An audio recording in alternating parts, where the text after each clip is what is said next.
Magandang umaga, magandang tanghali, magandang gabi, o anong oras nyo napanood ang video ito. Welcome sa ating pong YouTube channel, Matuto Dapat, sapagkat ang kaalaman ay isang mahalagang kayamanan, kaya dapat natin itong pagyamanin at patuloy na paunlarin. Sa oras po na ito, pag-aralan natin is graphing hyperbola. So, sa mga previous video natin, pinag-aralan natin introduction about the equation of the parabola. Ngayon naman, ay ating pag-aralan naman is how to graph the hyperbola.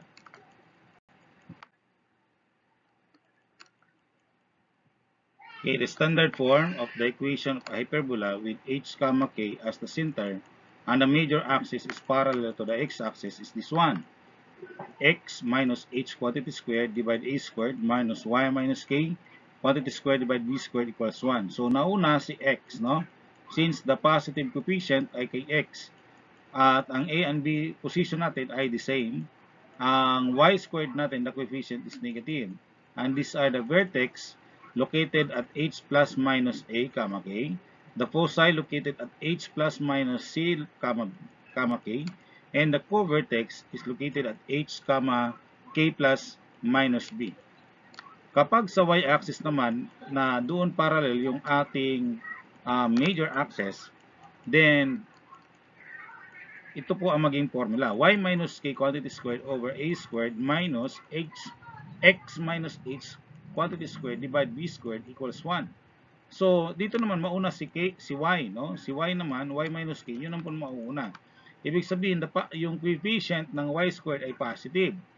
Samantala, ang x naman ay negative. And these are the coordinates ng vertex h, k plus minus a, ang foci, at h, k plus minus c, ang co-vertex, at h plus minus b, k.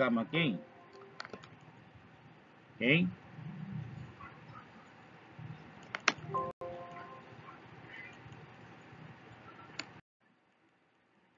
Example 1.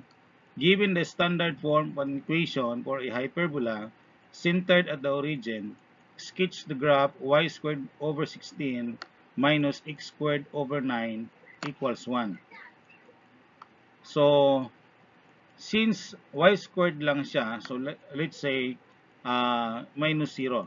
Yung h natin ay 0. Sa x naman, ay yung k natin pala sa y is 0. Sa h naman, 0 din. No? X minus 0. Okay? So, ibig sabihin, this hyperbola, look, ang center niya is at the origin. Okay? Ang a ay 4. Since 16, so ang a ay laging nauna kaysa b squared. So, a squared ay 16. So, therefore, a is 4. Ang b squared ay 9. So, therefore, b is 3. Center at 0, 0. Since y squared has the positive coefficient, so the major axis is in y-axis or parallel to y-axis. Okay? So, ang c natin ay c equals the square root of a squared plus b squared, and that is 3 squared plus a plus 4 squared, and that is square root of 25, and it is 5. So, therefore, c is 5. Ang foci located at 0, 0 plus minus 5. Ang vertex located at 0, 0 plus minus 4. Co-vertex as 0 plus minus 3, 0. So, yun po yung center natin. Okay? So, nasa origin siya, 0, 0. Tapos, yan, center natin. Sunod, foci. Okay? And that is 0, 5. Okay, nasa ibabaw, nasa positive axis. Kapag i-minus naman natin, so dito sa baba siya, that is, ang f of 2 ay, ang f2 natin ay 0, negative 5. Vertex, 0, 4, nasa ibabaw, no? Sa baba naman ay 0, negative 4. Ang co-vertex ay negative 3, 0. Tapos sa kabila, positive 3, 0. So, ibig sabihin, yun po yung ating parabola. So, ang opening natin ay upward since ang ating coefficient ng y squared ay doon sa positive axis. Okay? Or yung coefficient niya ay positive, therefore, ang y natin o yung ating major axis is in y axis. So, ang opening natin is upward and downward.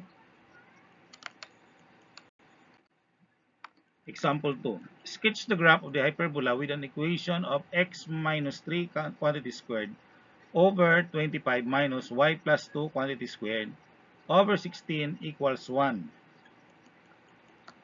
So, yung given natin, yung 25 square natin, so that is 5 square. Yung 16 square root natin ay that is 4 square. So, ang A natin is 5, ang B ay 4. So, ang center ay located at 3 since positive yung H.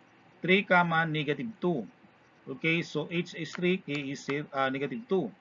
The coefficient of x squared in that case, kapag we have to expand, x minus 3 quantity squared ay positive. So, positive yung x squared. So, therefore, the major axis is parallel to x-axis. At ang c natin ay the square root of a squared plus b squared, and that is square root of 25 plus 16. And that is square root of 41. Therefore, the foci located at 3 plus minus square root of 41, negative 2. Ang vertex located at 3 plus minus 5, negative 2. Ang co-vertex located at 3, negative 2 plus minus 4. Okay? So, yung square root of 41, para magkaroon lang tayo ng reference, ang square root of 41 ay 6.40. 6.40, no? So, ang ating center located at the fourth quadrant. That is 3, negative 2. Okay? Tapos, yung focus natin, unahin natin dito sa left side, that is 3 minus 41, square root of 41. So, that is negative,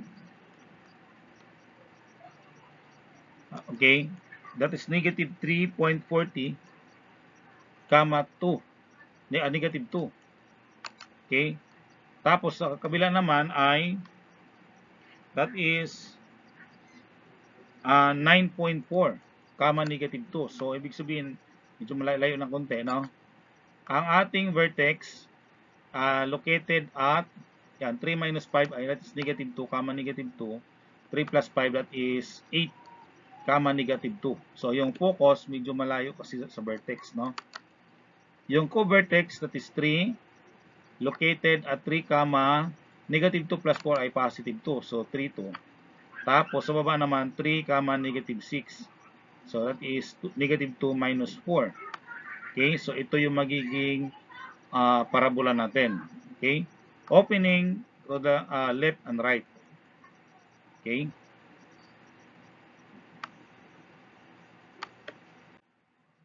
Example 3. Sketch the graph of a hyperbola with an equation of 100x squared minus 64y squared plus 200x minus 256y minus 6,556 equals 0. Okay, since nauna si x squared, positive ang coefficient ng 100, so now iuna natin ang position nila. So, lahat ng x magsama, lahat ng y magsama. So, 100 x squared plus 200x minus 64y squared, so naging positive si 64, minus 256y equals 6556. So, dahil yung 6,556 nilipat natin sa kabila, kaya naging positive. Yung dito naman sa atin pong groupings, yung negative 64y squared, since ginogroup natin at pinaparenthesis natin siya, nilabas natin si negative, kaya naging positive 64y squared. Tapos yung 200x, positive yon, so nagiging negative, yung ating negative 256y, so since negative siya, magiging positive siya, no? Positive 256y. Yan. Tapos, so 100 times x squared plus 2x. So, binafactor out natin 100 at saka 200. So, ang common ay 100. Tapos, natira na lang ay x squared plus 2x plus blank. Tapos, minus 64 y squared at yung positive 256, dinidivide natin sa negative 64, kaya naging positive 4y. Plus, okay, yung blank natin, okay, equals 6556. Okay, para makuha itong blank, okay, divide natin itong gitna, yung coefficient 2.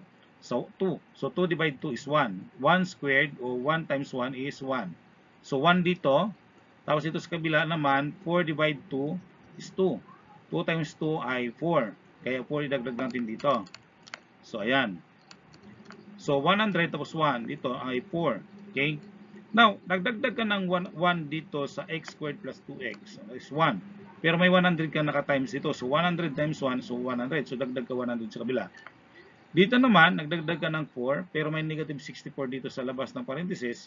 So, kapag i-multiply natin, negative 64 times 4 ay negative 256. Kaya nagdagdag tayo ng negative 256 kabilaan. Kapag ito ay ating itotal, 6556 plus 100 minus 256, ang sagot niyan ay 6,400. Okay? So, 100 x squared plus 2x plus 1 minus 64 times y squared plus 4y plus 4. Okay? So, ito po yung magiging sagot. Now, divide natin ng 6,400 both side para itong 6,400 magiging 1 po to. Okay? So, ano po ang kalabasan? Okay, 100 divided 6,400 ay 64. 64 divided 6,400 ay 100. Okay, so equals 1. Now, kapag i-factor out natin to, that is x plus 1, x plus 1. Okay, kaya x, yan, kinupya natin. Yan, so x plus 1, quantity squared, minus y plus 2, kasi kapag ito i-factor out natin, that is y plus 2 times y plus 2. So, squared. Over 64, ang 64 ay 8 square, ang 100 ay 10 square. Okay? Tapos, yan na yun, no?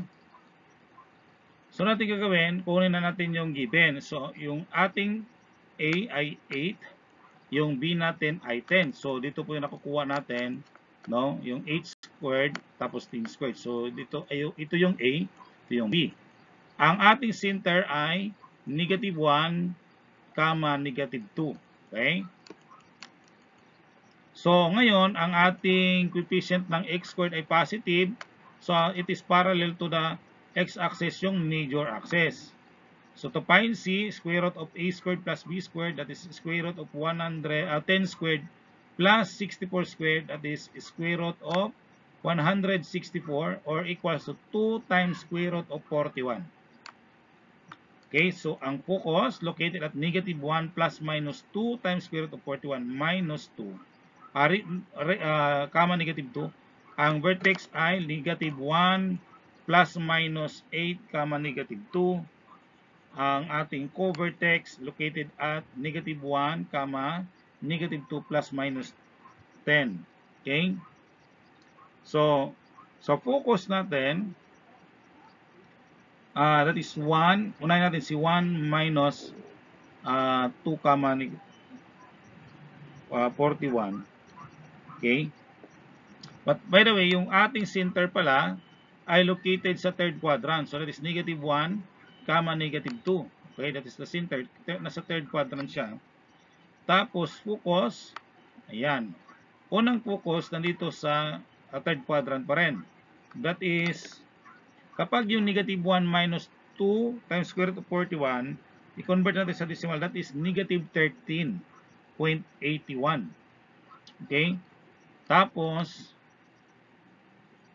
sa kabilang side, pag i-plus naman natin, that is positive 11.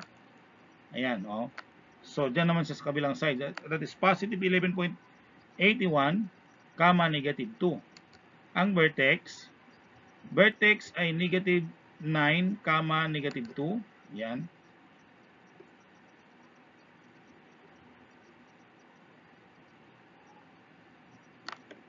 Tapos, ang co-vertex ay That is 7, negative 2. Okay? Ang co-vertex ay negative 1, positive 8, nandun sa second quadrant. Ang co-vertex na isa nandito sa baba, that is negative 1, negative 12. Okay? So, yun po yung ating parabola. No? Opening to the left and right. Kasi yung major axis ay nasa parallel to the x-axis. So, this is your activity. Answer, sketch the graph of a hyperbola with an equation. Okay, this one. Thank you very much for watching. I hope you learned from this video. Don't forget to share, like, and subscribe sa mga bagong nanonood. Pagpalain kayo ng ating Panginoon. Bye-bye.